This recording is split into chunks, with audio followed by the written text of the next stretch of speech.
Muslim ಲೀಡರ್ಸೇ ಮಾತಾಡ್ತಿಲ್ಲ. ಹೌದು, ಅವ್ರು ಓಪನ್ ಆಗಿ ಬಂದು ಮಾತಾಡಬೇಕಲ್ವಾ, ಡಿಫೆಂಡ್ ಮಾಡ್ಕೋಬೇಕಲ್ವಾ, ಮಾಡ್ಕೊಳ್ತಾ ಇಲ್ಲ. ನಾನು ಮಧ್ಯದಲ್ಲಿದ್ದಂಗೆ BJP ಸರ್ಕಾರ ಬಂದ್ಬಿಡ್ತು, ಯಡಿಯೂರಪ್ಪನವರು 2008ಗೆ ಮುಖ್ಯಮಂತ್ರಿ ಆಗಿಬಿಟ್ರು. ಅದಾದಮೇಲೆ ನಮಗೆ ಸಪೋರ್ಟ್ ಸಿಗಲಿಲ್ಲ. ನಾವು BJP ಸರ್ಕಾರದವರಲ್ಲಿ ಹೊಡೆದಾಡೋದ್ರಲ್ಲೇ ನಮ್ಮ ಕಾಲ ಎಲ್ಲ ಮುಕ್ತಾಯ ಆಗ್ಬಿಡ್ತು. ಸಿದ್ದರಾಮಯ್ಯನವ್ರಿಗೂ ಅದು ಮೈಂಡಲ್ಲಿತ್ತು ಅಂತ ಕಾಣುತ್ತೆ. ಅವ್ರು ಬಂದ ಮೇಲೆ ಇದಕ್ಕೆ ಹೆಚ್ಚು ಸಪೋರ್ಟ್ ಕೊಟ್ಟು ಈ ಸಮೀಕ್ಷೆ ಮಾಡಲಿಕ್ಕೆ ಸಾಧ್ಯ ಆಯಿತು. ಬಹುಶಃ ಅವರಲ್ಲದೆ ಇದ್ದಿದ್ದರೂ ಕೂಡ ಇದು ಆಗ್ತಿರ್ಲಿಲ್ಲ ಅಂತ ಅನ್ಸುತ್ತೆ. ಅದಕ್ಕೆ ನಾನು ಹೇಳ್ತಾ ಇರ್ತೀನಿ, ರೋಟಿ ಮತ್ತು ಬೇಟಿ ಎರಡನ್ನೂ ಇವ್ರು ಶೇರ್ ಮಾಡ್ಕೊಳ್ಳೇ ಇಲ್ಲ.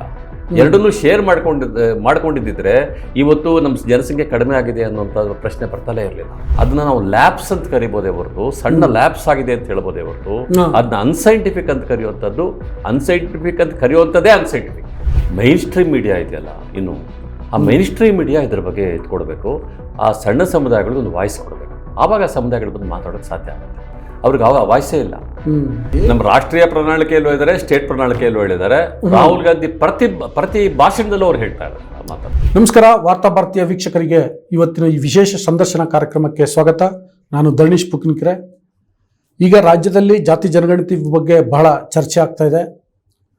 ಸಾಮಾಜಿಕ ಮತ್ತು ಶೈಕ್ಷಣಿಕ ಸಮೀಕ್ಷಾ ವರದಿ ಅಥವಾ ಜಾತಿ ಜನಗಣತಿ ವರದಿ ಬಗ್ಗೆ ಜಾರಿಯಾಗಬೇಕು ಅಂತ ಒಂದು ವರ್ಗ, ಬೇಡ ಅಂತ ಇನ್ನೊಂದು ವರ್ಗ, ಈ ರೀತಿ ಚರ್ಚೆಗಳು ಆಗ್ತಿದ್ದಾವೆ. ಮತ್ತು ಕೆಲವು ಈ ವರದಿ ಅವೈಜ್ಞಾನಿಕ, ಸರಿ ಇಲ್ಲ, ಹೇಗೆ ಮಾಡಿದ್ದಾರೆ ಅನ್ನುವಂತಹ ಚರ್ಚೆಗಳು ಕೂಡ ನಡೀತಿದ್ದಾವೆ. ಬಹುಶಃ ಇದ್ರ ಬಗ್ಗೆ ಬೆಳಕು ಚೆಲ್ಲಲಿಕ್ಕೆ ಭಾಳ ಸೂಕ್ತ ವ್ಯಕ್ತಿ ಅಂತಂದರೆ, ಹಿಂದೆ ರಾಜ್ಯದ ಹಿಂದುಳಿದ ವರ್ಗಗಳ ಶಾಶ್ವತ ಆಯೋಗದ ಅಧ್ಯಕ್ಷ ಆಗಿದ್ದಂತಹ ಡಾಕ್ಟರ್ CS ದ್ವಾರಕನಾಥ್ ಅವರು ಸೂಕ್ತ ಅಂತ ಅನಿಸುತ್ತೆ. ಹಾಗಾಗಿ ವಾರ್ತಾ ಭಾರತಿ ಅವರನ್ನು ಇವತ್ತು ಈ ಕಾರ್ಯಕ್ರಮದ ಮೂಲಕ ನಿಮ್ಮ ಮುಂದೆ ತರ್ತಿದೆ. ಸೊ ಅವರು ಈ ವರದಿ ಹೇಗಿದೆ, ಮತ್ತು ಈ ವರದಿ ಆಚೆಗೂ ಕೂಡ, ಯಾಕೆಂದರೆ ಅವರು ಈ ಅಹಿಂದ ಮೂಮೆಂಟ್ನಲ್ಲಿ ಇದ್ದವರು, ಸಾಮಾಜಿಕ ಹೋರಾಟಗಳಲ್ಲಿ ಇದ್ದವರು. ಹಾಗಾಗಿ ಈಗ ಒಂದು ಸಮಾಜವಾಗಿ ಜನ ಹೇಗೆ ಪ್ರತಿಕ್ರಿಯಿಸ್ತಿದ್ದಾರೆ ಮತ್ತು ಇದು ಏನು ಈ ಪ್ರೊಪಗಂಡಲ್ ಆಗ್ತಿದ್ದಾವಲ್ಲ, ಸೊ ಇದಕ್ಕೆ ಸಂಬಂಧಪಟ್ಟಂಗೆ ಏನೆಲ್ಲ ನಡೀತಿದ್ದಾವೆ ಅನ್ನೋದ್ರ ಬಗ್ಗೆ ಅವ್ರ ಜೊತೆ ಚರ್ಚೆ ಮಾಡ್ತೀನಿ. ಅದಕ್ಕೂ ಮೊದಲು ನಿಮಗೆ ಒಂದು ರಿಕ್ವೆಸ್ಟ್ ಮಾಡ್ತೀನಿ, ನೀವಿನ್ನೂ ವಾರ್ತಾ ಭಾರತಿಯನ್ನು ಸಬ್ಸ್ಕ್ರೈಬ್ ಮಾಡಿಲ್ಲ ಅಂದರೆ ದಯವಿಟ್ಟು ಸಬ್ಸ್ಕ್ರೈಬ್ ಮಾಡಿ, ಲೈಕ್ ಮಾಡಿ, ಶೇರ್ ಮಾಡಿ. ಈಗ ಸಂದರ್ಶನವನ್ನು ಶುರು ಮಾಡ್ತಿದ್ದೀನಿ. ಸರ್, ಕಾರ್ಯಕ್ರಮಕ್ಕೆ ಸ್ವಾಗತ. ನಾನು ಹೇಳಿದೆ, ಇಂಟ್ರಡಕ್ಷನ್ ಕೊಡ್ತೇನೆ ಅಂತಂದರೆ, ಈ ವರದಿ ಬಗ್ಗೆ ಒಂದಷ್ಟು ಮಿಸ್ಲೀಡ್ ಮಾಡುವಂಥ ಮಾತುಗಳು, ಚರ್ಚೆಗಳು ನಡೀತಿದ್ದಾವೆ. ಏನಂದರೆ ಇದು ಅವೈಜ್ಞಾನಿಕ ಅಂತ. ನೀವು ಯಾಕೆ ಇದು ಈ ಒಂದು ಸಂದರ್ಶನ ಭಾಳ ಮುಖ್ಯ ಆಗುತ್ತೆ, ನೀವು ಯಾಕೆ ಮುಖ್ಯ ಆಗ್ತೀರಿ ಅಂತಂದರೆ, ಮೊದಲಿಗೆ ರಾಜ್ಯದಲ್ಲಿ ಜಾತಿ ಜನಗಣತಿ ಆಗಬೇಕು ಅನ್ನುವಂಥ ಒಂದು ಚರ್ಚೆ ಉಟ್ಕೊಂಡಿದ್ದು, ಮತ್ತು ಅದಕ್ಕೆ ಸಂಬಂಧಪಟ್ಟಂಗೆ ಕ್ವಶನೇರ್ ರೆಡಿ ಮಾಡಿದ್ದು ನೀವು ಆಯೋಗದ ಅಧ್ಯಕ್ಷ ಆಗಿದ್ದಂಥ ಸಂದರ್ಭದಲ್ಲಿ. ಸೊ ಅಲ್ಲಿಂದ ಶುರುವಾಯಿತು, ಈಗ ಇಲ್ಲಿವರೆಗೆ ಬಂದು ನಿಂತಿದೆ. ಸೊ ಹಾಗಾಗಿ ಇದು ಯಾವ ರೀತಿಯಲ್ಲಿ ಅವೈಜ್ಞಾನಿಕ, ನಿಜಕ್ಕೂ ಅವೈಜ್ಞಾನಿಕವ, ವೈಜ್ಞಾನಿಕ ಆಗಿದ್ದರೆ ಹೇಗೆ, ಆ ಥರದ ವಿವರಿಸಿ ಅಂತ. ಇದು ಮೂಲತಃ ನಾನು ನನ್ನ ಆಯೋಗದಲ್ಲಿ ಆರಂಭ ಮಾಡಿದ್ದು ಅಂತ ನೀವು ಹೇಳಿದ್ರಿ. ನಿಜ, ಆಗ ಮನಮೋಹನ್ ಸಿಂಗ್ ಅವರ ಸರ್ಕಾರ ಇತ್ತು. ನಮಗೆ 21.5 ಕೋಟಿ ಕೊಟ್ಟರು. ಅದು ಆ್ಯಕ್ಚುಲಿ ನನ್ನ ಆಯೋಗ ಕೊಟ್ಟಿದ್ದಲ್ಲ, ನನ್ನ ಹಿಂದೆನೇ ಕೊಟ್ಟಿದ್ರು. ಅವರು 2005ರಲ್ಲೇ ಕೊಟ್ಟಿದ್ದರು. ಆದರೆ ಆಯೋಗ ಕಾನ್ಸ್ಟಿಟ್ಯೂಟ್ ಆಗಿರಲಿಲ್ಲ. ಅದರಿಂದಾಗಿ 2007ಕ್ಕೆ ನಾನು ಆಯೋಗಕ್ಕೆ ಬಂದೆ. ಆ ಸಂದರ್ಭದಲ್ಲಿ ಸಿದ್ದರಾಮಯ್ಯನವರು ಡೆಪ್ಟಿ ಚೀಫ್ ಮಿನಿಸ್ಟರ್ ಆಗಿದ್ದರು. ಅವರು ಅದಕ್ಕೆ ಇನ್ನು 1.5 ಕೋಟಿ ಸೇರಿಸಿದ್ರು. ಒಟ್ಟು 23 ಕೋಟಿ ನಮ್ಮ ಬಳಿ ಇತ್ತು. ನಮಗೊಂದು ಸ್ಯಾಂಪಲ್ ಸರ್ವೆ ಮಾಡಿ ಅಂತ ಹೇಳ್ಬಿಟ್ಟು ನಮ್ಗೆ ಹೇಳಿದರು.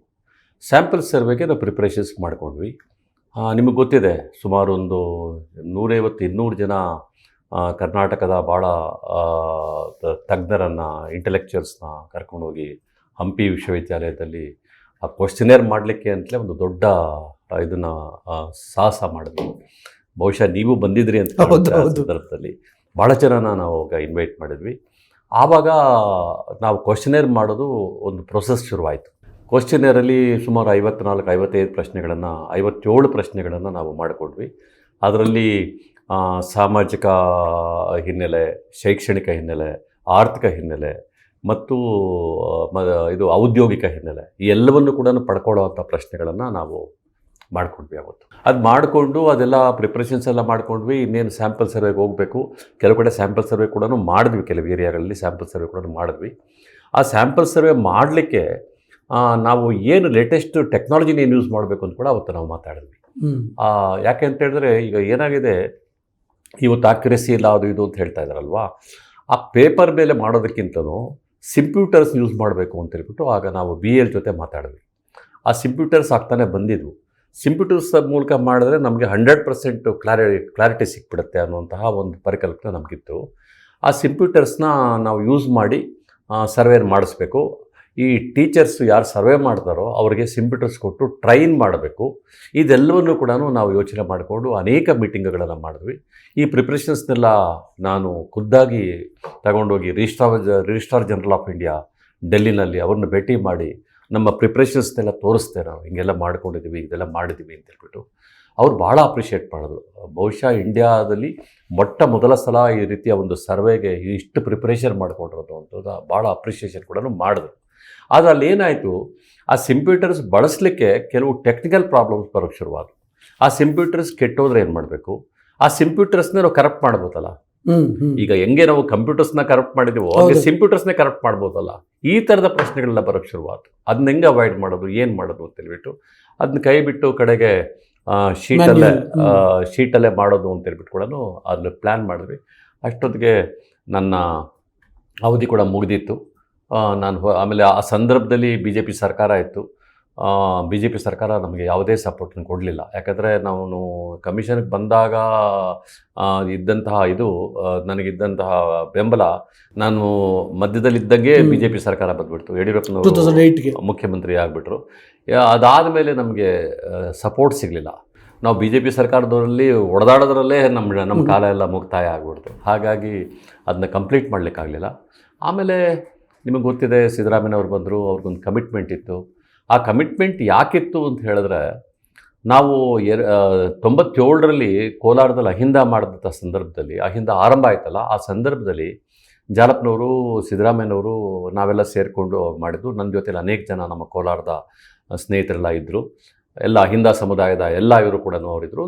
ಒಂದು ಎಕ್ಸ್ಪರಿಮೆಂಟ್, ಅದು ಒಂದು ಎಕ್ಸ್ಪರಿಮೆಂಟ್, ಪೊಲಿಟಿಕಲ್ ಎಕ್ಸ್ಪರಿಮೆಂಟ್ ಅಂತ ಕರಿಬೋದು. ಅದನ್ನು ಮಾಡಿದಂಥ ಸಂದರ್ಭದಲ್ಲಿ ನಮ್ಮ ಮೊದಲ ಬೇಡಿಕೆ ಇದ್ದಿದ್ದು 97ನಲ್ಲಿ ಈ ರಾಜ್ಯದಲ್ಲಿ ಜಾತಿವಾರು ಸಮೀಕ್ಷೆ ಮಾಡಬೇಕು ಅಂತ. ಆವಾಗ ಇನ್ನೂ ನಮಗೆ NDA ಸರ್ಕಾರ, UPA ಸರ್ಕಾರ ನಮಗೆ ಹಣ ಕೂಡ ಕೊಟ್ಟಿರಲಿಲ್ಲ, ಏನೂ ಇರಲಿಲ್ಲ. 97ನಲ್ಲಿ ನಮಗೆ ಹಣ ಬಂದಿದ್ದು 2005ಅಲ್ಲಿ. ಆದರೆ ನಾವು ಆವಾಗಲೇ ನಾವು ಇದನ್ನು ಬೀಜ ಹಾಕಿದ್ವಿ. ಅಂದರೆ ನಮಗೆ ಭಾಳ ಇಂಪಾರ್ಟೆಂಟ್ ಇದೆ, ಈ ಸರ್ವೆ ಭಾಳ ಇಂಪಾರ್ಟೆಂಟ್ ಇದೆ ಅಂತ ಅಷ್ಟೊಂದು ಕಾನ್ಷಿಯಸ್ನೆಸ್ ಇತ್ತು. ಅದು ಬಹುಶಃ ಸಿದ್ದರಾಮಯ್ಯನವ್ರಿಗೆ ಅದು ಮೈಂಡಲ್ಲಿತ್ತು ಅಂತ ಕಾಣುತ್ತೆ. ಜಾಲಪ್ಪನವ್ರಿಗೂ ಭಾಳ ಆಸೆ ಇತ್ತು, ಅವ್ರು ತೀರ್ಕೊಂಡ್ರು. ಸಿದ್ದರಾಮಯ್ಯನವ್ರಿಗೂ ಅದು ಮೈಂಡಲ್ಲಿತ್ತು ಅಂತ ಕಾಣುತ್ತೆ. ಅವ್ರು ಬಂದ ಮೇಲೆ ಇದಕ್ಕೆ ಹೆಚ್ಚು ಸಪೋರ್ಟ್ ಕೊಟ್ಟು ಈ ಸಮೀಕ್ಷೆ ಮಾಡಲಿಕ್ಕೆ ಸಾಧ್ಯ ಆಯಿತು. ಬಹುಶಃ ಅವರಲ್ಲದೆ ಇದ್ದಿದ್ರು ಕೂಡ ಇದು ಆಗ್ತಿರ್ಲಿಲ್ಲ ಅಂತ ಅನಿಸುತ್ತೆ. ಅಲ್ಲ, ಬಟ್ ಈಗ ಇದನ್ನು ಅದೇನಿದ್ದು ನೀವು ಇನಿಷಿಯಲ್ ಸ್ಟೇಜಲ್ಲಿ ಅಷ್ಟೆಲ್ಲ ಪ್ರಿಕಾಷನ್ ತೊಗೊಂಡು ಯಾವ್ಯಾವ ರೀತಿ ಮಾನದಂಡಗಳನ್ನ ಅನುಸರಿಸಬೇಕು, ಸಾಮಾಜಿಕವಾಗಿ ಅವರ ಸ್ಥಿತಿಗತಿಗಳನ್ನ ಅಧ್ಯಯನ ಮಾಡೋಕ್ಕೆ ಯಾವ ಮಾನದಂಡ ಅನುಸರಿಸಬೇಕು, ಆರ್ಥಿಕವಾಗಿ ಅವರ ಪರಿಸ್ಥಿತಿ ಹೇಗಿದೆ ಅಂತ ತಿಳ್ಕೊಳ್ಳಿಕ್ಕೆ ಯಾವ ರೀತಿ ಮಾನದಂಡಗಳನ್ನ ಅನುಸರಿಸಬೇಕು ಅಂತ ಹೀಗೆ ಒಂದು ತುಂಬ ಬಹಳ ದೊಡ್ಡ ಎಕ್ಸಸೈಸನ್ನು, ಪ್ರಕ್ರಿಯೆಯನ್ನು ನಡೆಸಿದ್ರಿ. ಇಷ್ಟಾದರೂ ಈಗ ಈ ವರದಿಯನ್ನು ಅವೈಜ್ಞಾನಿಕ ಅಂಥೇಳಿ ಭಾಳ ದೊಡ್ಡ ಪ್ರಪಗಂಡ ನಡೀತಿದೆ. ಸೊ ನನಗೆ ಅದಕ್ಕೆ ಸ್ಕೋಪ್ ಇದೆಯಾ ಅಂತ, ಇದು ಅವೈಜ್ಞಾನಿಕ ಆಗಲಿಕ್ಕೆ ಸ್ಕೋಪ್ ಇದೆಯಾ ಅನ್ನೋದು ನನ್ನ ಪ್ರಶ್ನೆ. ಅದು 1% ಕೂಡ ಅದನ್ನ ಅವೈಜ್ಞಾನಿಕ ಅಂತ ಕರೀಲಿಕ್ಕೆ ಸಾಧ್ಯವಿಲ್ಲ. ಯಾಕೆ ಅಂತ ಕೇಳಿದ್ರೆ, ಆ ಎಂಟೈರ್ ನಾವು ಎಂಪರಿಕಲ್ ಡೇಟಾ ಅಂತ ಏನು ಹೇಳ್ತೀವಿ, ಅದು ನಮ್ಮ ಕಣ್ಣು ಮುಂದೆ ಇದೆ. ಇವತ್ತು ಇಷ್ಟು ದಿನ ಅದು ಪ್ರೆಸೆಂಟ್ ಆಗಿದೆ, ಅದು ನಮ್ಮ ಮುಂದ್ಗಡೆ ಇದೆ ಅನ್ನೋದು ಒಂದು. ಅದನ್ನು ಅನಲೈಸಿಸ್ ಮಾಡಿ ಒಂದು ರಿಪೋರ್ಟ್ ಕೂಡ ಬಂದಿರೋದು ಕೂಡ ನಮ್ಮ ಕೈಲಿದೆ. ಈಗ ಯಾಕೆ ಅದನ್ನ ಅವೈಜ್ಞಾನಿಕ ಅಲ್ಲ ಅಂತ ಹೇಳ್ತೀನಿ ಅಂತ ಹೇಳಿದ್ರೆ, ಇವ್ರು ಎತ್ತುತ್ತಾರೆ ಅಂತ ಪ್ರಶ್ನೆಗಳೇನು ಅಂತ ಹೇಳಿದ್ರೆ, ನಮ್ಮ ಜಾತಿ ಇಷ್ಟು ಲಕ್ಷ ಆಯಿತು, ಕಡಿಮೆ ಆಗಿಬಿಟ್ಟಿದೆ ಅಂತ ಹೇಳ್ಬಿಟ್ಟು ಇವ್ರು ಇಷ್ಟೂ ದಿನ ಹೇಳ್ತಾ ಇದ್ದಿದ್ದು ಇಮ್ಯಾಜಿನರಿ ಸಂಖ್ಯೆಗಳು. ಅದು ಯಾವುದಕ್ಕೂ ಕೂಡ ಆಧಾರ ಇರಲಿಲ್ಲ. ನಮ್ಮ ಹತ್ರ ಡೇಟಾ ಇದ್ದಿದ್ದು ಯಾವುದು ಅಂದರೆ 1931 ಸೆನ್ಸಸ್ನ ನಾವು ಪ್ರೊಜೆಕ್ಟೆಡ್ ಪಾಪ್ಯುಲೇಷನ್ ಅಂತ ತಗೊಂಡಿದ್ವಿ. ಆ ಪ್ರೊಜೆಕ್ಟೆಡ್ ಪಾಪ್ಯುಲೇಷನ್ ಅಂದರೆ 1931ನಲ್ಲಿ 100 ಇದ್ದರೆ 50,000 ಆಗಿರುತ್ತೆ, 50,500 ಆಗಿರುತ್ತೆ, ಆ ಥರ ತಗೊಂಡಿದ್ವಿ. ಆದರೆ ಅನೇಕ ಸಮುದಾಯಗಳು 1931ನಲ್ಲಿ 1000 ಇದ್ದಿದ್ದು 100 ಆಗಿಬಿಟ್ಟಿದ್ದಾವೆ. ಈಗ ನಮ್ಮ ಕರ್ನಾಟಕದ ಕೊರಗರಿರ್ಬೋದು, ಅಥವಾ ಸೋಲಿಗರಿರ್ಬೋದು, ಅಥವಾ ಜರೋವಾ ಸಮುದಾಯ ಇರ್ಬೋದು, ಅಂಡಮಾನ್ಸ್ನ ಜರೋವಾ ಸಮುದಾಯ ಇರ್ಬೋದು, ಅವರೆಲ್ಲರೂ ಕೂಡ ಕಡಿಮೆ ಆಗಿದ್ದಾರೆ. ಅಂದರೆ ನೀವು ಅದನ್ನು ಸೈಂಟಿಫಿಕ್ ಅಂತ ಕರಿತೀರಾ? ಅದನ್ನ 1931 ಸೆನ್ಸಸ್ನ ನೀವು ಪ್ರೊಜೆಕ್ಟೆಡ್ ಪಾಪ್ಯುಲೇಷನ್ ಅಂತ ನಂಬ್ಕೊಳ್ಳೋಂಥ ಅಲ್ಲ. ನೋಡಿ, 1931 ಪಾಪ್ಯುಲೇಷನ್ನ ಒಪ್ಕೊಂತಾರೆ.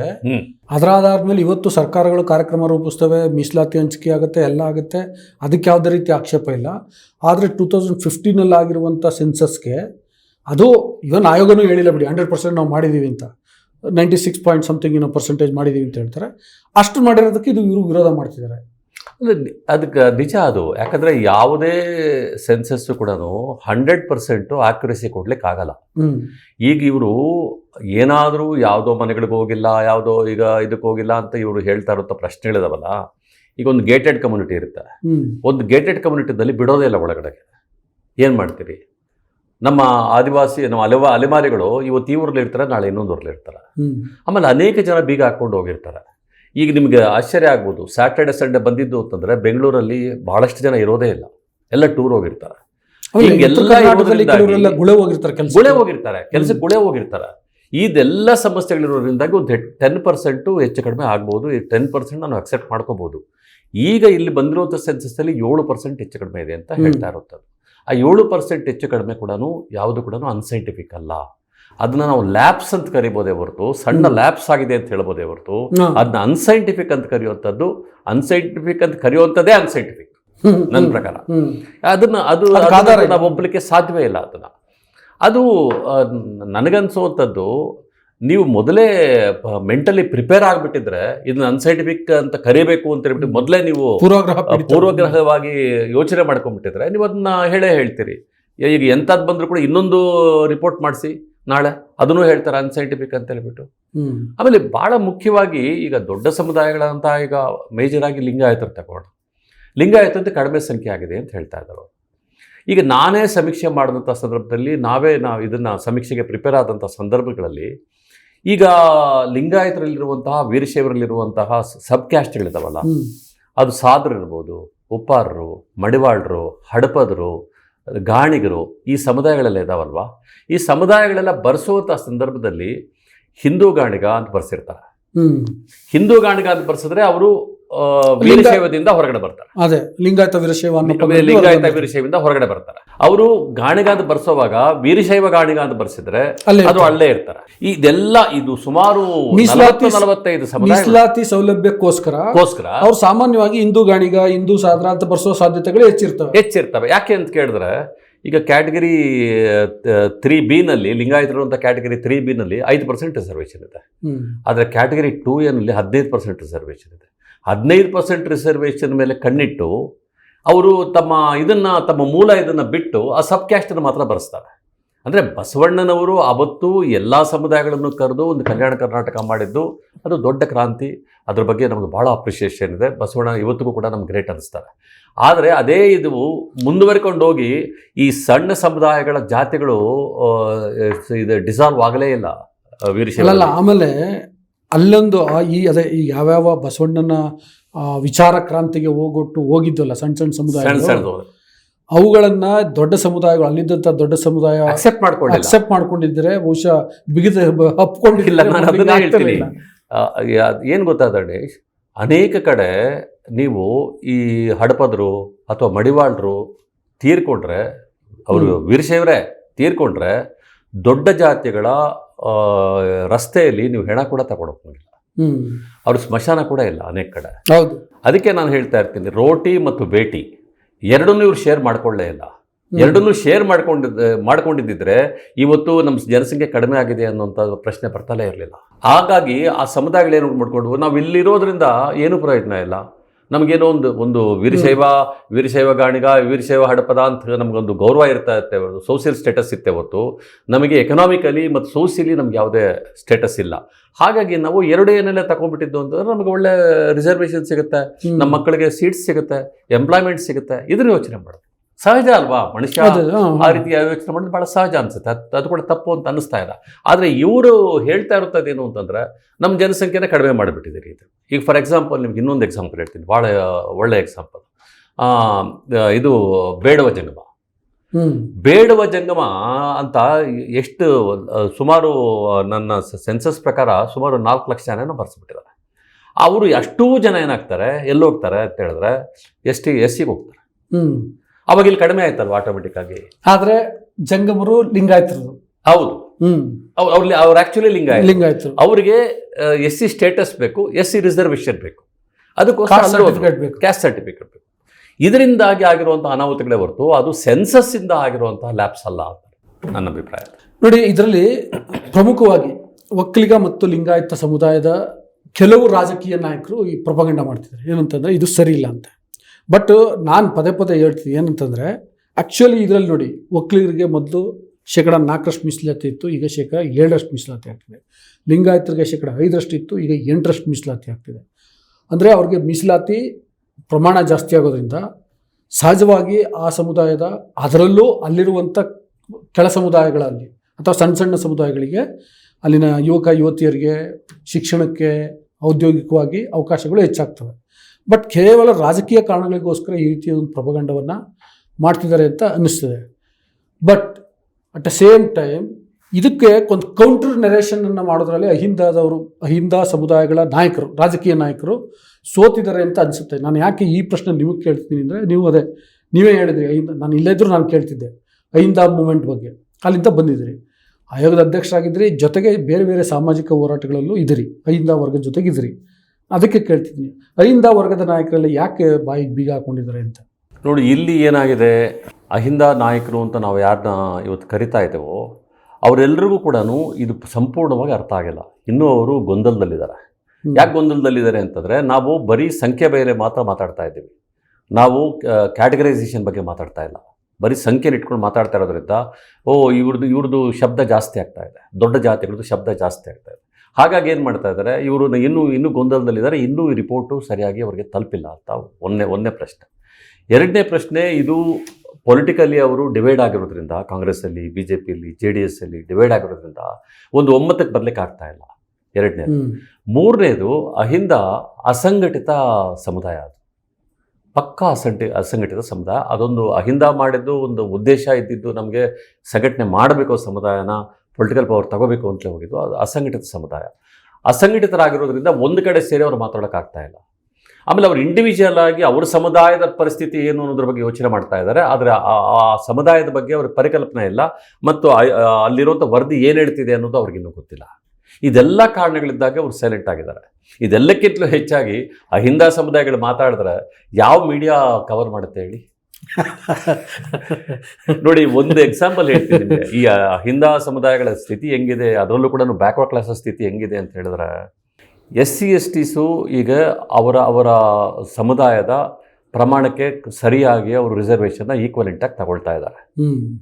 EWS ಅಲ್ಲಿ ಬ್ರಾಹ್ಮಣ, ಕ್ಷತ್ರಿಯ, ವೈಶ್ಯ, ನಗರ್ತ ಮೊದಲಿಯಾರು, ಈ ಸಮುದಾಯಗಳು ಅವ್ರಿಗಿಂತಲೂ ಹೆಚ್ಚು ತಗೊಳ್ತಾ ಇದ್ದಾರೆ. ಯಾಕಂದ್ರೆ ಇದೆಲ್ಲ ಸಮುದಾಯಗಳು ಸೇರಿದ್ರು ಕೂಡ 4.5% ಆಗ್ತಾರೆ. 10% ಮೀಸಲಾತಿ ಅವ್ರು ತಗೊಳ್ತಾ ಇದ್ದಾರೆ. ಬ್ಯಾಕ್ವರ್ಡ್ ಕ್ಲಾಸಸ್ಸು ತಮ್ಮ ಸಮುದಾಯದ ಜನಸಂಖ್ಯೆಗಿಂತಲೂ ಕಡಿಮೆ ತಗೊಳ್ತಾ ಇದ್ದಾರೆ. ಈ ಮೂರು ಇವುಗಳನ್ನು ನಾವು ಗಮನಿಸಬೇಕಾಗತ್ತೆ. ಒಂದು, SC ST ಸಮಾನಾಂತರವಾಗಿ ತಗೊಳ್ತಾ ಇದ್ದಾರೆ. ಬ್ರಾಹ್ಮಣ ಮತ್ತು ಇತರೆ ಮೇಲ್ಜಾತಿಗಳು ಅವರು ಡಬಲ್ ತಗೊಳ್ತಾ ಇದ್ದಾರೆ. ಬ್ಯಾಕ್ವರ್ಡ್ ಕ್ಲಾಸಸ್ಸು ನಾವೇನು ಮಾಡಿದ್ದೀವಿ, ನಾವು ನಮ್ಮ ಸಮುದಾಯ ಇರೋದಕ್ಕಿಂತಲೂ ಕಡಿಮೆ ತಗೊಳ್ತಾ ಇದ್ದೀವಿ. ಇದನ್ನು ಯೋಚನೆ ಮಾಡಬೇಕಾಗಿದೆ ನಾವಿವತ್ತು. ಈ ಥರದ ನೀವು ಆಗಲೇ ಹೇಳಿದ್ರಿ, ಈಗ ನಮ್ಮ ಇದು ಜಾಸ್ತಿ ಆಗಿದೆ, ನಮ್ಮ ಪರ್ಸೆಂಟೇಜ್ನ ಜಾಸ್ತಿ ಮಾಡಿದ್ದಾರೆ ಅಂತ. ರಿಯಲಿ ಪರ್ಸೆಂಟೇಜ್ ಜಾಸ್ತಿ ಆಗಿರೋದು ಇದೆಯಲ್ಲ, ಅದು ನಮ್ಮ ಬ್ಯಾಕ್ವರ್ಡ್ ಕ್ಲಾಸಸ್ಗಂತೂ ಭಾಳ ಹೆಲ್ಪ್ ಆಗುತ್ತೆ, ನಿಜವಾಗ್ಲೂ ಭಾಳ ಹೆಲ್ಪ್ ಆಗುತ್ತೆ. ಆ ಕ್ಯಾಟಗರೈಸೇಷನ್ ಕೂಡ ಭಾಳ ಹೆಲ್ಪ್ ಆಗುತ್ತೆ. ಆದರೆ ಅದನ್ನು ಅನಲೈಸ್ ಮಾಡಬೇಕು, ಅದನ್ನು ಬೇರೆ ಬೇರೆ ಇದನ್ನು ಬೇರೆ ಬೇರೆ ಆಸ್ಪೆಕ್ಟ್ಗಳ ಬಗ್ಗೆ ಅದ್ರ ಮಾತಾಡುವಂಥದ್ದು ಅದೆಲ್ಲ ಇದೆ, ಅದನ್ನ ಇಟ್ಕೋಣ. ಆದರೆ ಒಟ್ಟಾರೆಯಾಗಿ ಟೋಟಲಿಯಾಗಿ ಇದು ನಮಗೆ ಲಾಭದಾಯಕ. ನೀವು ಇನ್ನೊಂದು ಮಾತು ಹೇಳಿದ್ರಿ, ಭಾಳ ಒಳ್ಳೆ ಮಾತು ಹೇಳಿದ್ರಿ ನೀವು. ಈಗ ಅಲ್ಲಿರುವಂತಹ ಬಲಿಷ್ಠ ಜಾತಿಗಳಾದಂತಹ ಲಿಂಗಾಯತರು, ಒಕ್ಕಲಿಗರಲ್ಲಿರುವಂತಹ ಅವರು ಪೊಲಿಟಿಕಲಿ ಮಾತ್ರ ಯೋಚನೆ ಮಾಡ್ತಾ ಇದ್ದಾರೆ. ಅಲ್ಲಿ ಸೋಷಿಯಲಿ, ಎಕನಾಮಿಕಲಿ ಇರುವಂಥ ಅವ್ರದ್ದೇ ಸಮುದಾಯಗಳ ಬಗ್ಗೆ ಯೋಚನೆ ಮಾಡ್ತಾ ಇಲ್ಲ. ಈಗ ಎಷ್ಟು ಜನ ಇದರಲ್ಲಿ ಲಿಂಗಾಯತರಲ್ಲಿ, ಒಕ್ಕಲಿಗರಲ್ಲಿ ಕೃಷಿ ಕೂಲಿಕಾರರಿಲ್ಲ ಹೇಳಿ? ತುಂಬ ಇದ್ದಾರೆ ಸರ್, ಬಡವರು. ಎಷ್ಟು ಜನ ಬಡವರಿದ್ದಾರೆ, ಅವ್ರ ಬಗ್ಗೆ ಯೋಚನೆ ಮಾಡ್ತಾ ಇಲ್ಲ. ಇವರು ಪೊಲಿಟಿಕಲಿ ಯೋಚನೆ ಮಾಡ್ತಾ ಇದ್ದಾರೆ ಹೊರತು ಅವ್ರಿಗೆ ಸೋಷಿಯಲಿ ಮತ್ತು ಎಕನಾಮಿಕಲಿ ಅವ್ರಿಗೆ ಹೆಂಗೆ ಅವ್ರಿಗೆ ಹೆಲ್ಪ್ ಆಗುತ್ತೆ, ನಮ್ಮ ಸಮುದಾಯಗಳಿಗೆ ಅಲ್ಲಿರುವಂಥ ಕ್ಲಾಸ್ ಇದೆಯಲ್ಲ, ಲೋವರ್ ಕ್ಲಾಸ್ ಇದೆಯಲ್ಲ, ಆ ಕ್ಲಾಸ್ಗೆ ಹೆಂಗೆ ಹೆಲ್ಪ್ ಆಗುತ್ತೆ ಅನ್ನೋದನ್ನ ಯೋಚನೆ ಮಾಡ್ತಾ ಇಲ್ಲ ಅವರು. ಅದನ್ನು ಯೋಚನೆ ಮಾಡಿದ್ದು ಅಂತಂದರೆ ಡೆಫಿನೆಟ್ ಆಗಿ ಇದಕ್ಕೆ ಅವ್ರು ವಿರೋಧ ಮಾಡೋಕ್ಕೆ ಸಾಧ್ಯವೇ ಇಲ್ಲ, ವಿರೋಧ ಮಾಡಲ್ಲ. ಅದೇ ಈಗ ನೋಡಿ, ಮೀಸಲಾತಿ ಮಿತಿ ಹೆಚ್ಚಳ ಮಾಡಿದ್ರೆ ಈಗ ಆ್ಯಕ್ಚುಲಿ ಈಗ ಆಲ್ರೆಡಿ ಆ 50% ಕ್ರಾಸ್ ಆಗಿದೆ, 56% ಇದೆ, ಈಗ 75% ಆದರೆ ಅದು ಎಲ್ರಿಗೂ, ಒಕ್ಕಲಿಗ ಲಿಂಗಾಯತರದ ಆದಿಯಾಗಿ ಎಲ್ಲ ಸಮುದಾಯಗಳಿಗೂ, ಎಲ್ಲ ಬ್ಯಾಕ್ವರ್ಡ್ ಕ್ಲಾಸಸ್ಗೂ ಇವತ್ತು 100% ಮೀಸಲಾತಿ ಇದೆ. 100% ಸಮುದಾಯಗಳಿಗೂ ಮೀಸಲಾತಿ ಇದೆ. ಇಷ್ಟು ದಿನ ನಾವು ನಮ್ಮ ಕರ್ನಾಟಕದಲ್ಲಿ ಬ್ರಾಹ್ಮಣ, ವೈಶ್ಯ, ಕ್ಷತ್ರಿಯ, ಮೊದಲಿಯಾರು ಇದು ಇವ್ರಿಗೆಲ್ಲ ಇರಲಿಲ್ಲ. ಆದರೆ EWS ಬಂದಮೇಲೆ ಅದು ಇದೆ. ಇನ್ನೂ ಒಂದು ನಾನು ಇದಕ್ಕೆ ನನ್ನ ವಾದಕ್ಕೋಸ್ಕರ ಹೇಳ್ತಾ ಇದ್ದೀನಿ. EWS ಇದೆಯಲ್ಲ, EWS ಅಲ್ಲಿರುವಂತಹ ಏನೋ ಸಮುದಾಯ 4.5% ಇರೋದು ಅಂತ ನಾವು ಹೇಳ್ತಾ ಇದ್ವಿ. 4.5%ನ ಅವ್ರಿಗೆ ತೆಗೆದಿಟ್ಟರು ಕೂಡ ನಮಗೆ 5.5% ಉಳಿಯುತ್ತೆ. ಅದನ್ನ ಯಾಕೆ ನಮ್ಮ ಬ್ಯಾಕ್ವರ್ಡ್ ಕ್ಲಾಸಸ್ಗೆ ಹಂಚಬಾರ್ದು ಅನ್ನೋದು ನನ್ನ ಪ್ರಶ್ನೆ. ಯಾಕಂತ ಕೇಳಿದ್ರೆ ಬ್ಯಾಕ್ವರ್ಡ್ ಕ್ಲಾಸಸ್ಗೆ ಇನ್ನೂ ಲ್ಯಾಕ್ನ ಇದೆ, ಅಲ್ಲಿ ಇನ್ನೂ ಅದನ್ನ ಕೊಡಬೇಕಾಗಿದೆ ಅವ್ರ ಸಮುದಾಯಕ್ಕೆ ತಕ್ಕಂಗೆ. ಹಾಗಾಗಿ EWSನ ನೀವು ಅವ್ರ ಪರ್ಸೆಂಟೇಜ್ ಎಷ್ಟಿದ್ರು 4%ಗೂ 4.5%ಗೂ ಸೀಮಿತಗೊಳಿಸಿ, ಅಲ್ಲಿಗೆ 100% ಮೀಸಲಾತಿ ಆಗ್ಬಿಡುತ್ತೆ ಅವ್ರಿಗೆ. ಇಟ್ಸ್ ವೆರಿ ಗುಡ್ ಆರ್ಗ್ಯುಮೆಂಟ್ ಇದು ಆಕ್ಚುಲಿ. ಹೌದು. ಈಗ ಮಿಕ್ಕಿದ್ದನ್ನ ನೀವು ಯಾಕೆ ಬ್ಯಾಕ್ವರ್ಡ್ ಕ್ಲಾಸಸ್ಗೆ ಅದನ್ನ ಶೇರ್ ಮಾಡಬಾರ್ದು? ಈಗ ಅದಕ್ಕೆ ಮೀಸಲಾತಿ ಕೊಡ್ಬೋದು ಅನ್ನೋದಕ್ಕೆ ಸೆಂಟ್ರಲ್ ಗೌರ್ಮೆಂಟು ಏನೋ ಆಕ್ಟ್ ಪಾಸ್ ಮಾಡಿದೆ, ಮತ್ತು ಸುಪ್ರೀಂ ಕೋರ್ಟ್ ಅದಕ್ಕೆ ಮುದ್ರೆ ಒತ್ಬಿಟ್ಟಿದೆ. ಸೊ ಹಂಗಾಗಿ ಇದನ್ನ ಬೇರೆ ಕಡೆ ಡೈವರ್ಟ್ ಮಾಡ್ಬೋದು, ಖಂಡಿತ ಮಾಡ್ಬೋದು. ಯಾಕಂದ್ರೆ ಈಗ ಸ್ಟೇಟಿಗೆ ಬಿಟ್ಟಿದ್ದಾರೆ, ಸ್ಟೇಟ್ಗೆ ವಹಿಸಿದ್ದಾರೆ ಅಂತ ಹೇಳಿದ್ರೆ ನಾವೇನು ಹೇಳ್ತಾ ಇದ್ವಿ, ಸ್ಟೇಟಲ್ಲಿ ಈಗ ಮೀಸಲಾತಿ ಪ್ರಮಾಣ ಜಾಸ್ತಿ ಮಾಡಿದ್ವಿ ಅಂತ ಹೇಳ್ತಾ ಇದ್ದಾರೆ. ಅದನ್ನ ಅಕ್ಸೆಪ್ಟ್ ಮಾಡ್ಕೊಳ್ಳಲ್ಲ ಅಂತ ಹೇಳ್ತಾರೆ. ಇದರಿಂದ ನಮಗೆ 5% ತಗೊಂಡು ಇಟ್ಸ್ ಎ ಬಿಗ್, ಇದು ವೆರಿ ಬಿಗ್ ರಿಲೀಫ್. ಅದು 5.5% ನಮ್ಗೆ ಸಿಗುತ್ತಲ್ವಾ, ಅವ್ರಿಗೆ 100% ಕೊಟ್ಟ ಮೇಲೂ ಕೂಡ. ಅದನ್ನ ಯಾಕೆ ಬ್ಯಾಕ್ವರ್ಡ್ ಕ್ಲಾಸಸ್ಗೆ ನೀವು ಹಂಚಬಾರ್ದು ಅನ್ನುವಂಥ ಪ್ರಶ್ನೆ ನನ್ನ ಮುಂದೆ ಇರುತ್ತೆ. ಅಲ್ಲ, ಅದ್ರ ಬದಲಿಗೆ ಈಗ 75% ಮಾಡಿಬಿಟ್ರೆ ನಿಮಗೆ ಈಗ ಇನ್ನು 20% ಎಕ್ಸ್ಟ್ರಾ ಸಿಕ್ತಂಗೆ ಆಗುತ್ತೆ, ಎಲ್ರಿಗೂ ಶೇರ್ ಮಾಡ್ಕೋಬೋದಾಗ. ಅದರಲ್ಲಿ ನೋಡಿ, ಅಲ್ಲೂ ಕೂಡ ಬಹಳ ಇಂಟ್ರೆಸ್ಟಿಂಗು, 75% ಕೊಟ್ಟ ಮೇಲೆ ಕೂಡ ಮಿಕ್ಕಿದ್ದನ್ನ ಯಾರು ತಗೊಳ್ತಾರೆ? ಆ 10% ಮಾಮೂಲಿ EWS ತಗೊಳ್ತಾರಲ್ಲ. ಮತ್ತೆ ಜನರಲ್ ಅಲ್ಲಿ ಯಾರು ತಗೊಳ್ತಾರೆ? ಅದೇ EWS ಅಲ್ವಾ? ಅವ್ರಿಗೆ ಎಷ್ಟು ಪ್ರಮಾಣ ಆಯ್ತಂಗಾದ್ರೆ? 1:3 ಆಯ್ತು. ತ್ರಿಬಲ್ ಆಯ್ತಲ್ಲ. 1ಕ್ಕೆ 3 ಅಂದ್ರೆ ನಿಮಗೆ ಮನೆಗೆ ಹೋಗಿ ಕರ್ಕೊಂಬಂದು ಅವ್ರಿಗೆ ಉದ್ಯೋಗ ಕೊಡಬೇಕಾಗತ್ತೆ. ಹೌದೌದು, ಅಂತ ಸ್ಥಿತಿ ಇದೆ. ಇದನ್ನ ನಾವು ಆಲೋಚನೆ ಮಾಡಬೇಕಾಗಿದೆ. ದಿಸ್ ಇಸ್ ವೆರಿ ಇಂಪಾರ್ಟೆಂಟ್ ಇದು ನನಗೆ ಅನಿಸ್ತಾ ಇದೆ ನನಗೆ. ಅಲ್ಲ, ಆದರೆ ನೋಡಿ, ಇದು ಅಲ್ಟಿಮೇಟ್ಲಿ ಸಾಮಾನ್ಯ ಜನರಿಗೆ ಅನುಕೂಲ ಆಗುವಂಥದ್ದು. ರಾಜಕೀಯ ಪ್ರಾತಿನಿಧ್ಯ ಕೆಲವ್ರಿಗಷ್ಟೇ, ಎಲ್ಲ ಅದು ನೀವು OBC ಅಂತ ಹಿಡಿದು ಇವನ್ SC ST ಆಗ್ಬೋದು, ಅಥವಾ ಅಪ್ಪರ್ ಕಾಸ್ಟ್. ಬಟ್ ಈ ಮೀಸಲಾತಿಯ ಸೌಲಭ್ಯ ಎಲ್ಲರಿಗೂ ಸಿಗುತ್ತದೆ. ಎಲ್ಲ ಮನೆ ಮಕ್ಕಳಿಗೆ ಓದಲಿಕ್ಕೆ, ಔದ್ಯೋಗಿಕವಾಗಿ ಸಿಗುತ್ತೆ. ಈ ಅಂಶವನ್ನು ಸರ್ಕಾರನೂ ತಿಳಿಸ್ಕೊಡ್ತಿಲ್ಲ, ಅಥವಾ ಈ ಅಹಿಂದ ವರ್ಗದ ಯಾವುದೇ ನಾಯಕರು ಇಲ್ಲೊಬ್ರು ಮಾತಾಡ್ತಾ ಇರ್ಬೋದು, ಇಲ್ವೇ ಇಲ್ಲ ಅಂತ ಹೇಳ್ತಿಲ್ಲ. ಈಗ ಒಂದು ಮುಖ್ಯಮಂತ್ರಿ ಸಿದ್ದರಾಮಯ್ಯ, ಎರಡನೇದು BK ಹರಿಪ್ರಸಾದ್ ಅಂತವರು, ಸಂತೋಷ್ ಲಾಡ್ ಅಂತವರು, ನನಗಿನ್ನು 3-4ನೇ ಹೆಸರು ಗೊತ್ತಾಗ್ತಿಲ್ಲ, ಸಾರಿ. ಸೊ ಇಷ್ಟು ಜನ ಬಿಟ್ಟರೆ ಬೇರೆ ಯಾರು ಮಾತಾಡ್ತಿಲ್ಲ. ಈ ವಿಷಯ ಸಾಮಾನ್ಯ ಜನಕ್ಕೆ ಮುಟ್ಟೋದಂಗೆ, ಮನವರಿಕೆ ಮಾಡಿಕೊಡೋದಂಗೆ, ಇದು ಜವಾಬ್ದಾರಿ ಅಲ್ವಾ ಅಹಿಂದ ನಾಯಕರದು? ಇಲ್ಲ, ಒಂದು ಅಹಿಂದ ನಾಯಕರ ಜವಾಬ್ದಾರಿ, at the same time media ಜವಾಬ್ದಾರಿ ಕೂಡ. ಈಗ ನಾನು ನಿಮ್ಮ ವಾರ್ತಾಭಾರತಿಗೆ ಹೇಳಲ್ಲ, ಯಾಕಂತಂದರೆ you are doing wonderful work. Mainstream media ಇದೆಯಲ್ಲ, ಇನ್ನು ಆ ಮೈನ್ ಸ್ಟ್ರೀಮ್ ಮೀಡಿಯಾ ಇದ್ರ ಬಗ್ಗೆ ಎತ್ಕೊಡ್ಬೇಕು. ಆ ಸಣ್ಣ ಸಮುದಾಯಗಳಿಗೆ ಒಂದು ವಾಯ್ಸ್ ಕೊಡಬೇಕು. ಆವಾಗ ಸಮುದಾಯಗಳು ಬಂದು ಮಾತಾಡೋಕ್ಕೆ ಸಾಧ್ಯ ಆಗುತ್ತೆ. ಅವ್ರಿಗೆ ಆವಾಗ ವಾಯ್ಸೇ ಇಲ್ಲ. ಹಾಗಾಗಿ ನಮ್ಮ ಅಹಿಂದ ನಾಯಕರದ್ದು ತಪ್ಪಿದೆ, ಅವ್ರು ಮಾತಾಡ್ತಾ ಇಲ್ಲ ಅನ್ನೋದು ಕೂಡ ಸರಿ, ನಾನು ಒಪ್ಕೊಳ್ತೀನಿ, ಇಲ್ಲ ಅಂತ ಹೇಳ್ತಿಲ್ಲ. ಬಹುಶಃ ಅವರು ಇದಾದಮೇಲೆ, ಈ ಪ್ರೊಸೆಸ್ ಎಲ್ಲ ಆದಮೇಲೆ, ಅಥವಾ ಇನ್ನೂ ಅದು ಕಂಪ್ಲೀಟಾಗಿ ಇದರಲ್ಲಿ ಚರ್ಚೆ ಆಗಿಲ್ವಲ್ಲ, ಪೂರ್ತಿಯಾಗಿ ಆಗಿಲ್ವಲ್ಲ, ಕ್ಯಾಬಿನೆಟಲ್ಲಿ ಚರ್ಚೆ ಮಾಡ್ತಾರೋ, ಆಮೇಲೆ ಕ್ಯಾಬಿನೆಟಿಂದ ಚರ್ಚೆ ಮಾಡಿ ಅದನ್ನು ಹೌಸಿಗೆ ತಗೊಂಡೋಗ್ತಾರೋ, ಹೌಸಲ್ಲಿ ಚರ್ಚೆ ಮಾಡ್ತಾರೋ, ಅಥವಾ ಹೌಸಿಂದ ತಗೊಂಡು ಅದನ್ನ ಕ್ಯಾಬಿನೆಟ್ ಸಬ್ ಕಮಿಟಿ ಮಾಡ್ತಾರೋ, ಅಥವಾ ಎಕ್ಸ್ಪರ್ಟ್ ಕಮಿಟಿ ಮಾಡ್ತಾರೋ. ಯಾಕಂದರೆ ಸೋಷಿಯಲ್ ಸೈಂಟಿಸ್ಟ್ ಇರುವಂಥದ್ದು ಒಂದು ಎಕ್ಸ್ಪರ್ಟ್ ಕಮಿಟಿ ಮಾಡಬೇಕು ಅಂತೇಳ್ಬಿಟ್ಟೆ ನಮ್ಮ ಆ್ಯಕ್ಟ್ ಹೇಳುತ್ತೆ. ಆದ್ದರಿಂದ ಒಂದು ಎಕ್ಸ್ಪರ್ಟ್ ಕಮಿಟಿ ಮಾಡ್ತಾರೋ, ಇದೆಲ್ಲವೂ ಕೂಡ ಪ್ರಶ್ನೆಗಳಿದ್ದಾವೆ. ಈ ಎಲ್ಲವನ್ನೂ ಕೂಡ ನಾವು ಅಡ್ರೆಸ್ ಮಾಡಬೇಕಾದ್ರೆ we have to know the entire details of the report. ಅಲ್ಲ ಸರ್, ಫೈನ್, ಹಂಗೆಲ್ಲ ಭಾಳ ಅಧ್ಯಯನ ಮಾಡಿ ನಿಜಕ್ಕೂ ಸತ್ಯನೇ ಜನರ ಮುಂದೆ ಇಡಬೇಕು ಅನ್ನೋದು ಖಂಡಿತ ಭಾಳ ಒಳ್ಳೆಯ ಕಲ್ಪನೆ. ಆದರೆ ಇದು ಬೇರೆ ಒಂದು ಮಾತು ಹೇಳ್ತಾರೆ, ಏನಂತಂದರೆ ಸತ್ಯ ಎದ್ದು ಕೂರೋದ್ರೊಳಗೆ ಸುಳ್ಳು ಒಂದು ರೌಂಡ್ ಊರನ್ನೇ ಪ್ರದಕ್ಷಿಣೆ ಮಾಡಿದ್ದು ಬಂದಂಗೆ, ಇವರು ಇದನ್ನೆಲ್ಲ ಹಿಂಗೆ ಸ್ಟಡಿ ಮಾಡಿ ಎಲ್ಲ ಮಾಡಿ ಜನರ ಮುಂದೆ ಇದು ಸತ್ಯ ಅಂತ ಇಡೋ ಅಲ್ಲಿವರೆಗೆ ನೀವೇ ಹೇಳ್ದಂಗೆ ಮೇನ್ ಸ್ಟ್ರೀಮ್ ಮೀಡಿಯಾವನ್ನು ಬಳಸ್ಕೊಂಡು ಕೆಲವು ರಾಜಕೀಯ ನಾಯಕರು ಈ ಬೇರೆ ಬೇರೆ ಥರದ ಪ್ರೊಪಗಂಡವನ್ನು, ಅಂದರೆ ಇದರಿಂದ ದೊಡ್ಡ ಮಟ್ಟದಲ್ಲಿ ಲಿಂಗಾಯತರಿಗೆ ನಷ್ಟ ಆಗ್ತಿದೆ, ಒಕ್ಕಲಿಗರಿಗೆ ಅವರಿಗೆ ಮರಣಶಾಸನ ಅಂತೆಲ್ಲ ಕರೆದ್ಬಿಟ್ಟಿದ್ದಾರೆ ಕೆಲವು ನಾಯಕರು. ಸೊ ಈ ಥರದ್ದೆಲ್ಲ ಮಾಡಿದರೆ, ಒಂದು ಪ್ರೊಪಗಂಡ ಮಾಡಿಬಿಟ್ಟು ಎಲ್ಲರ ಸುಳ್ಳನ್ನ ಬಿತ್ತುಬಿಟ್ಟಿದ್ರೆ, ಆಗ ನೀವು ಸತ್ಯ ಹೇಳಿದ್ರು ಏನು ಪ್ರಯೋಜನ ಆಗಲ್ಲ ಅನ್ನೋ ಪರಿಸ್ಥಿತಿ ಇರುತ್ತಲ್ಲ. ನಿಜಾನೇ, ಹೌದು, ಅದೇನೋ ನಿಜ, ನಾನು ಒಪ್ಕೊಳ್ತೀನಿ ಅದನ್ನ. ಬಟ್ ನಾವೊಂದು ಸ್ವಲ್ಪ ಆ್ಯಕ್ಟಿವ್ ಆಗಬೇಕಾಗಿದೆ. ನಮ್ಮ ಬ್ಯಾಕ್ವರ್ಡ್ ಕ್ಲಾಸಸ್ ಲೀಡರ್ಸು ಓಪನ್ ಆಗಿ ಬಂದು ಮಾತಾಡಬೇಕಾಗಿದೆ. This is the right time to come out of from their shells. Yes, actually backward class leaders, even government duty ಕೂಡ ಹೌದು. ಹೌದು, ಸತ್ಯ ಏನು ಅನ್ನೋದನ್ನ ಜನರ ಮುಂದೆ ನೋಡಿ ತಿಳಿಸ್ಬೇಕಾಗುತ್ತೆ. ಆಶ್ಚರ್ಯ ನಿಮಗೆ ಇನ್ನೊಂದು, ಈಗ BJP ಭಾಳ ಮೇಜರ್ ಆಗಿ ತಗೊಳ್ತಾ ಇರೋದು ನೀವು ಮುಸ್ಲಿಮ್ಸ್ನ ಜಾಸ್ತಿ ತೋರಿಸ್ಬಿಟ್ಟಿದ್ದೀರಾ ಅಂತ ಹೇಳ್ಬಿಟ್ಟು. ಮುಸ್ಲಿಂ ಲೀಡರ್ಸೇ ಮಾತಾಡ್ತಿಲ್ಲ.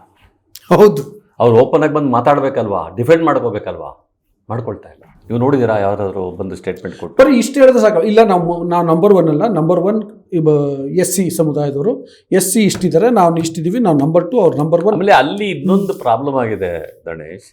ಏನಾಗಿದೆ, ಕ್ಯಾಟಗರಿ 1ನಲ್ಲಿ ಒಂದಷ್ಟು ಮುಸ್ಲಿಂ ಸಮುದಾಯಗಳಿದ್ವು, ಅಲೆಮಾರಿ ಸಮುದಾಯ, ಪಿಂಜಾರ, ನದಾಫು, ಚಪ್ಪರ್ಬಂದು, ದರ್ವೇಸು ಅವರೆಲ್ಲ ಇತ್ತು.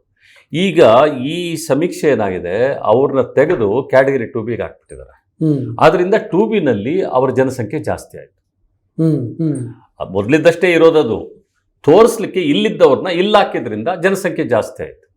ಅದರಿಂದಾಗಿ ಅದು ದೊಡ್ಡದಾಗಿ ಕಾಣಿಸ್ತಾ ಇದೆ. ಮುಸ್ಲಿಮರಿಗೆ ಭಾಳ ಕೊಟ್ಬಿಟ್ರು ಅಂತ ಹೇಳ್ಬಿಟ್ಟು BJP ದೊಡ್ಡ ಶಬ್ದ ಮಾಡ್ತಾ ಇದೆ. That is a very unscientific. ಆದರೆ ಆಕ್ಚುಲಿ 2011 ಸೆನ್ಸಸ್ ಪ್ರಕಾರ ಭಾಳ ದೊಡ್ಡ ಮುಸ್ಲಿಂ ಜನಸಂಖ್ಯೆ ಇದೆಯಲ್ಲ, ಅದೇನು ಭಾಳ ದೊಡ್ಡ ಮಟ್ಟದಲ್ಲಿ ಏರಿಕೆ ಆಗಿಲ್ಲ.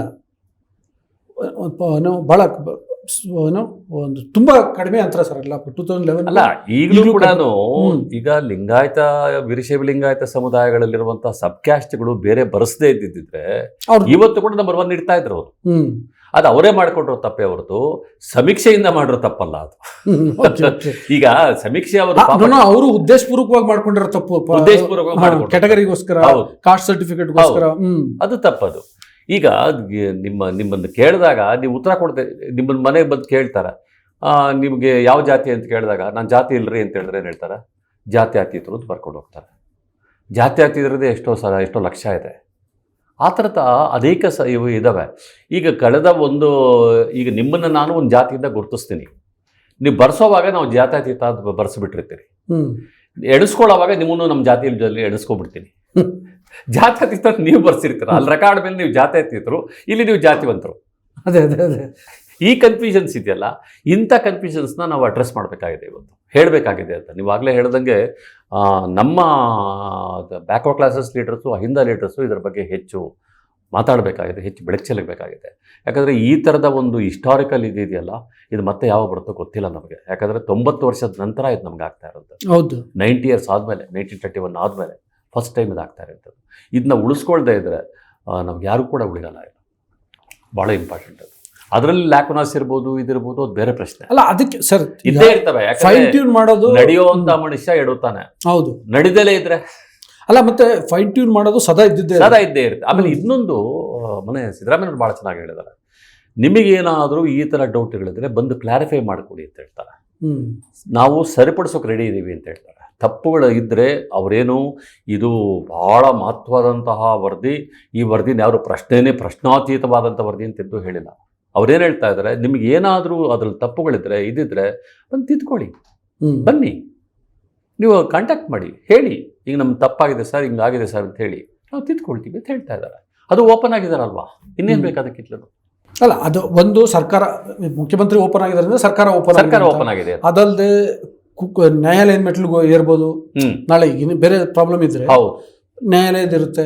ಆಮೇಲೆ ಈ ಇಶ್ಯೂ ಕ್ಯಾಬಿನೆಟಲ್ಲಿ ಆಯಿತು, ಕ್ಯಾಬಿನೆಟಲ್ಲಿ ಸರ್ಕಾರ ಈ ವರದಿಯನ್ನು ಒಪ್ಕೊಂಡ್ಮೇಲೆ ಇದಕ್ಕೆ ಬರುತ್ತೆ, ಇಲ್ಲಿಗೆ ಹೌಸಿಗೆ ಬರುತ್ತೆ. ಶಾಸನಸಭೆಯಲ್ಲಿ ಎಲ್ಲ ಪಕ್ಷಗಳ, ಎಲ್ಲ ಜಾತಿಯ ಸಮುದಾಯದ ನಾಯಕರು ಇದ್ದೇ ಇರ್ತಾರೆ. ಅಲ್ಲಿ ಚರ್ಚೆ ಮಾಡಬಹುದು. ಅಲ್ಲಿಂದ ಸಬ್ ಕಮಿಟಿ ಮಾಡಬಹುದು, ಆಮೇಲೆ ಎಕ್ಸ್ಪರ್ಟ್ ಕಮಿಟಿ ಮಾಡಬಹುದು. ಇಷ್ಟೆಲ್ಲ ಆಗಿ ಕಡೆಗಿದು ಕೇಂದ್ರಕ್ಕೆ ಶಿಫಾರಸ್ ಆಗಬೇಕು, 9th ಶೆಡ್ಯೂಲ್ಗೆ ಸೇರಿಸಬೇಕು ಅಂತಂದ್ರೆ ಸುಪ್ರೀಂ ಕೋರ್ಟ್ ಸ್ಕೂಟಿನಿ ಆಗಬೇಕು. ನೋಡಿ, 9th ಶೆಡ್ಯೂಲ್ ಕೂಡ ಈಗ ಇದು ತಮಿಳ್ನಾಡು 9th ಶೆಡ್ಯೂಲ್ ಇದೆಯಲ್ಲ, 69%, ಅದು ಈಗಾಗಲೇ ಕೋರ್ಟ್ ಮುಂದ್ಗಡೆ ಇದೆ. ಈಗ ನಾವು 9th ಶೆಡ್ಯೂಲ್ಗೆ ಹಾಕೊಳ್ಳುವಂಥ ಪರಿಸ್ಥಿತಿ ಕೂಡ ನಮಗಿಲ್ಲ. ಯಾಕೆ ಅಂತ ಕೇಳಿದ್ರೆ ಕಾಂಗ್ರೆಸ್ ಅಲ್ಲಿಲ್ಲ, ಕೇಂದ್ರದಲ್ಲಿರೋದು BJP. ಮೊದಲೇ ಅವರು ಜಾತಿವಾರ ಸಮೀಕ್ಷೆಗೆ ವಿರೋಧಿಗಳು. ಇಂಥ ಯಾವುದೇ ಪ್ರೋಗ್ರೆಸ್ಗೆ ಅವರು ವಿರೋಧಿಗಳು. ನಿಮ್ಗೆ ಅದು ಗೊತ್ತಿದೆ, ನನಗಂತೂ ಎಲ್ಲ ಜನಗಳಿಗೂ ಅದು ಗೊತ್ತಿದೆ. ವಿರೋಧಿಗಳು ಎನಿ ಪ್ರೋಗ್ರೆಸ್, ಅವ್ರು ಯಾವುದೇ ಅಭಿವೃದ್ಧಿ ಆಗ್ತಾ ಇದೆ ಅಂತ ಅದು ವಿರೋಧಿಗಳು. ಅಲ್ಲೇನೋ ಒಂದು ಜಾತಿ ತೋರಿಸಿ, ಒಂದು ಧರ್ಮ ತೋರಿಸಿ ಏನೋ ದಿಕ್ಕು ತಪ್ಪಿಸ್ಲಿಕ್ಕೆ ಪ್ರಯತ್ನ ಮಾಡುವಂಥವ್ರು. Actually we must appreciate our leader Rahul Gandhi. ಜಾತಿ ಗಣತಿ ಬಗ್ಗೆ ರಾಹುಲ್ ಬಹಳ ಗಾಂಧಿ ಗಂಭೀರವಾಗಿ ಸ್ಟ್ರಾಂಗ್ ಆಗಿ ಅವರು ಅದನ್ನ ಪ್ರತಿಪಾದಿಸ್ತಾ ಇದ್ದಾರೆ ಅಂತ ಹೇಳಿದ್ರೆ really must appreciate that leader. ಅವರು ಅಷ್ಟೊತ್ತಿಗೆ ನಾವು ಮಾಡಿಬಿಟ್ಟಿದ್ವಿ, ರಾಹುಲ್ ಗಾಂಧಿ ಹೇಳೋ ಅಷ್ಟೊತ್ತಿಗೆ ಕರ್ನಾಟಕದಲ್ಲಿ ಜಾತಿ ಗಣತಿ ಹೌದು. ಮಾಡಿಬಿಟ್ಟಿದ್ವಿ ನಾವು. ರಾಹುಲ್ ಗಾಂಧಿ ಹೇಳಿದ ಮೇಲೆ ತೆಲಂಗಾಣ ಎಲ್ಲ ಮಾಡಿದ್ದು, ಅದು ಬೇರೆ ಪ್ರಶ್ನೆ. ಆದರೆ ರಾಹುಲ್ ಗಾಂಧಿ ಅದಕ್ಕೆ ಕೊಡ್ತಾ ಇರೋ ಸಪೋರ್ಟ್ ಇದೆಯಲ್ಲ, that is great, really great. ಅದು ಅಲ್ಲ ನೋಡಿ, ಈಗ ನೀವು ರಾಹುಲ್ ಗಾಂಧಿ ಅಂತ ಹೇಳಿದ್ದಕ್ಕೆ ನನಗೆ ನೆನಪಾಯ್ತು. ಆ್ಯಕ್ಚುಲಿ ಕಾಂಗ್ರೆಸ್ ನಾಯಕರಿಗೆ ಇದಕ್ಕಿನ್ನ ಗುರಾಣಿ ಇನ್ನೇನು ಬೇಕು? ಹೌದು, ಬಹಳ ದೊಡ್ಡ ಸಪೋರ್ಟ್ ಇದೆ ಹಿಂದ್ಗಡೆ ಅಲ್ವಾ?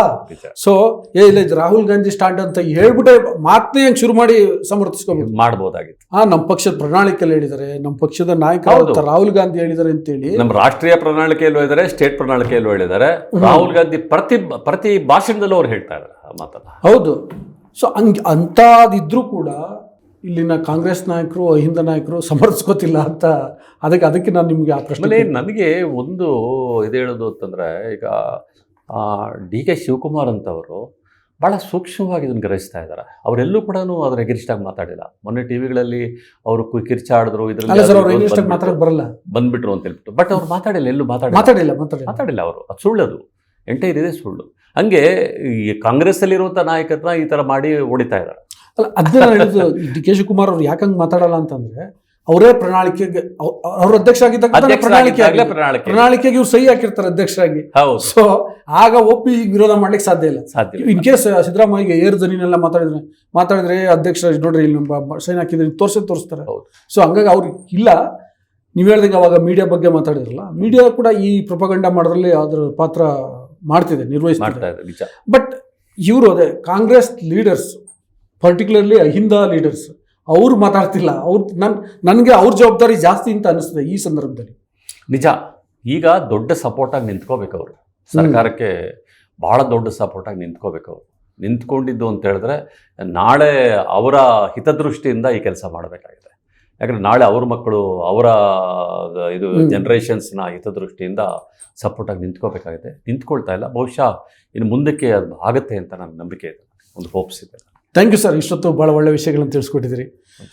ಪ್ರಿಯ ವೀಕ್ಷಕರೇ, ಈ ಜಾತಿ ಜನಗಣತಿ ಸಾಮಾಜಿಕ ಮತ್ತು ಶೈಕ್ಷಣಿಕ ಸಮೀಕ್ಷಾ ವರದಿ, ಇದ್ರ ಬಗ್ಗೆ ಅದರ ಸುತ್ತ ನಡೀತಿರುವಂತಹ ಪ್ರೊಪಗಂಡ ಬಗ್ಗೆ, ಜೊತೆಗೆ ಏನು ಅವೈಜ್ಞಾನಿಕ ಅಂತ ಚರ್ಚೆ ಮಾಡ್ತಿದ್ರಲ್ಲ, ಅದು ಹೇಗೆ ಉಟ್ಕೊಳ್ತು, ಯಾವ ರೀತಿ ಕ್ವಶನೇರ್ಗಳನ್ನು ಪ್ರಿಪೇರ್ ಮಾಡಿದರು, ಸಮೀಕ್ಷೆಗೆ ಯಾವ ರೀತಿ ತಯಾರಿಯಾಗಿತ್ತು, ಅದೆಲ್ಲದರ ಬಗ್ಗೆ ಭಾಳ ಡೀಟೇಲ್ ಆಗಿ ಡಾಕ್ಟರ್ CS ದ್ವಾರಕನಾಥ್ ಅವರು ತಿಳಿಸ್ಕೊಟ್ಟಿದ್ದಾರೆ. ಈ ವಿಡಿಯೋ ನಿಮಗೆ ಇಷ್ಟ ಆಗುತ್ತೆ ಅಂತ ಅಂದ್ಕೊಂಡಿದ್ದೀನಿ. ಹಾಗಾಗಿ ನಿಮ್ಮಲ್ಲಿ ಮತ್ತೊಮ್ಮೆ ರಿಕ್ವೆಸ್ಟ್ ಮಾಡ್ತಿದ್ದೀನಿ, ವಾರ್ತಾಭಾರತಿಯನ್ನು ನೀವಿನ್ನೂ ಸಬ್ಸ್ಕ್ರೈಬ್ ಮಾಡಿಲ್ಲ ಅಂದರೆ ದಯವಿಟ್ಟು ಸಬ್ಸ್ಕ್ರೈಬ್ ಮಾಡಿ, ಹಾಗೆ ಲೈಕ್ ಮಾಡಿ, ಶೇರ್ ಮಾಡಿ. Thank you.